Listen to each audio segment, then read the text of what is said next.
আগের দিনে আমার দাদির মুখে একটা গল্প শুনতাম, এক রাজার 12 রানী। যুগের পরিবর্তিতে আমার মা আমারে গল্প শোনায়, তুমি যে রানীর জন্য পাগল হইছো ওই রানীও তলে তলে 12 রাজা পালে। এখন আবার কিছু মাইয়া কমেন্ট বক্সে এসে লিখবে সব নারী এক না। আসলে উপরে বোরকা পরা প্রোফাইল পিক, ভিতরে অডিও কল 500, ভিডিও কল 1000। বর্তমান নারীদের চরিত্র এইরকমই ভাই।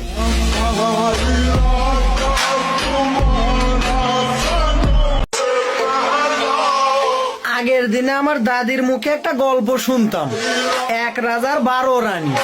যুগের পরিবর্তিতে আমার মা আমারে গল্প শোনায়, তুমি যে রানীর জন্য পাগল হইছো ওই রানীও তলে তলে 12 রাজা পালে। এখন আবার কিছু মাইয়া কমেন্ট বক্সে এসে লিখবে সব নারী এক না। আসলে উপরে বোরকা পরা প্রোফাইল পিক, ভিতরে অডিও কল 500, ভিডিও কল 1000। বর্তমান নারীদের চরিত্র এইরকমই ভাই।